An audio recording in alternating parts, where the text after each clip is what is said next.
So you think you know how the antelope draw in Wyoming works? Well, think again. Welcome to your guide to outside. Today we're going to talk about how the draw for antelope in Wyoming really works.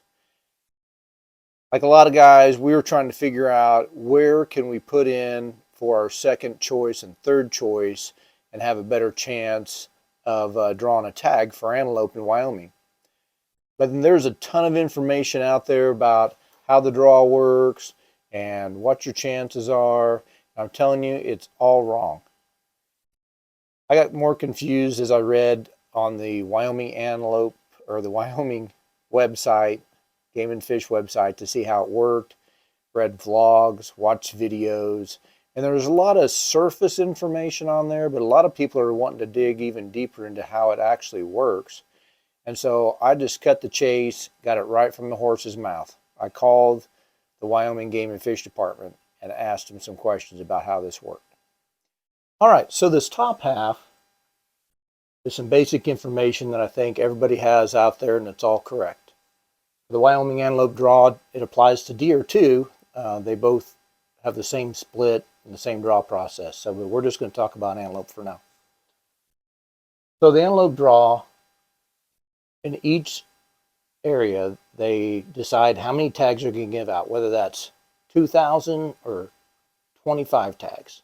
And it just depends on the herd that's in that area and what they think they can do to sustain the numbers that they have.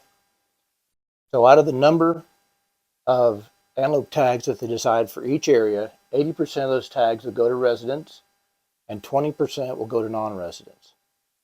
We're going to talk about non-residents because I'm a non-resident. So of the non-resident tags, those are split again into special and regular tags. Out of the 20% of the original tags, 40% will go to the special and 60% go to the regular. What that means is you used to pay twice as much for special tags, but this year the tags have doubled for the amount they want for special. So the regular tags this year are $326, but the special tags are $1,200. So that's quite a substantial increase. Last year they were only $650. So you can see that may affect the special tags. Looking out in the past, they have been getting rid of all the special tags. So they've decided in all across the board, elk and everywhere, but I think antelope and deer have taken the biggest rise, almost a 97% increase. So that may be good or bad for us. It depends. Right now I looked out and there wasn't a whole lot of people who didn't get a tag in the special draw. But I'm pretty sure this number is going to cut down on the people who apply for special draws. So they're going to end up in the regular draw. So hopefully they don't fill all their tag quota in the special draw, and that'll trickle down over into the regular draw. We'll see if that happens. So your splits 40-60 for the regular and special draw. And then those two draws work the same. They're broken up into preference points and random draw. So with your preference points, get 75% of the tags, and the random gets 25%. So I think everybody has these numbers pretty well straightened out. What happens within these two draws, I think, is where everybody gets a little confused. People are trying to find out where they can draw a second or third round tag, not use up points maybe for their first choice, but catch that second and third choice. And in antelope, it's going to be really hard to impossible to find a place unless you have a guide or you have permission to hunt on private property. So, what I'm going to talk about now is how it works within each of these two choices. So the preference point is your first choice. Whatever you put down for your first choice is what you'll go into the preference point draw with. The highest I saw last year was 17 points. And I forgot, I don't know what area they used it on, I think 65 or somewhere down in there. So out of the number of tags, they just start handing them out. Whoever has the highest preference point gets the tag. And so if somebody with 17 points wanted to tag, they'd get it, and they just start handing out tags all the way down through here until they were out of tags. So if they ran out of tags on people who had preference points of 3, all of these people that didn't get a tag during the preference point draw would go over here into the random draw under first choice. Okay? If they were to fill all the tags and they ran out of tags on the last person that had 0 points, and everybody on first choice got their tag, and then they ran out of tags, then there would be nobody in the first choice, and there wouldn't be any extra tags, so you just end up with the random lot tags. If they went all the way through the preference points choice and they ran out of people before they ran out of tags, and they had like 5 tags left over, these tags would be added into the number allotted for the random draw. Okay? So let's say that let's say we didn't have any leftover tags and we had some leftover people. Okay?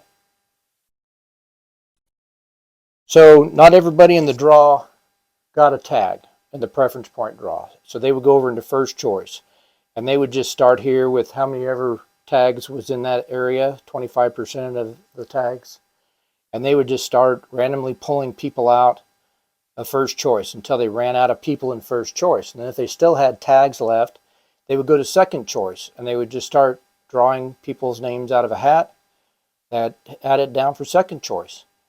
And if they ran out of second choice people, then they would start over here and they would start picking people out for third choice until they ran out of tags. So a lot of these units you'll see, not only they don't make it through the first choice, very few of them make it through the second choice. There's only a couple of units that I saw this year that did that, and I've called about them, and they would be extremely hard to hunt. So I don't know. I just don't advise that. I think you should just go in there with the best chances you have for the preference point, and then hope you luck out in the random. All right, let's dig into how do you get a tag on the second and third draw. Now, that's what a lot of the conversations out there that I've read, and that's where all this confusion about how the tag exactly works. So I know a lot of us use Onyx or Go Hunt, which is what I use to decide how and where to hunt a lot of these areas. And they're going to go off of preference points, and they're going to go off of first choice, second choice statistics. So you can filter through those too. But if you're just wanting to pick up a second or third choice and put in for an area that you can't draw and you want some good statistics, just go out to the Wyoming's Game and Fish page and then look at their draw results. And don't look at any of the preference points. If you're wanting to draw a second or third choice, don't even pay attention to the preference points. All right? When you go out to the web page, it'll tell you the number of tags that they have to get rid of. And they'll tell you how many people had that as a first choice in the random drawing. Like I covered before, if there's people left, they'll go up here into the first choice. Maybe there's 7 people left in the first choice, there's 10, and there's 16 people put it down to the third choice. Okay? Well, let's say they only had 7 tags to get rid of in the random draw. Well, everybody that's left over in the first choice is going to get it. Well, let's say they had 17. That means it's going to go all the way through the second choice. Okay? The only way it's going to make it into their choice if it has more than 17 tags that's allotted for the random draw. So that's how you can do it pretty quickly and easily, is just go right out to the Wyoming's website, go to the random draw, see how many tags are allotted, and it's listed just like this. Number of tags, and then how many people were in the random draw for first choice, how many were in it for second, how many is for third. And then you just figure out how far that thing went. And if you can find one that got pretty deep into second choice, you're probably going to be able to get it. And that goes true for all the draws that they've got, elk or deer, or antelope, any of that. If the random draws go deep into the second, then a pretty good chance of you drawing it as a second choice and saving your points. So, hope that helps. So I hope that clarifies a little bit of how this all works. And if you have any questions, put them down in the comments. If somehow this got you all confused, ask me a question down in the comments, and I'll try to get a response down there and clarify it a little bit. So, hope this helps you this year in your draw. And don't forget, deadline to apply is May 31st. And you can purchase preference points July through October for the next year. So don't forget about those too. Hope to see you in Wyoming antelope hunting. And until next time, get out there and do something.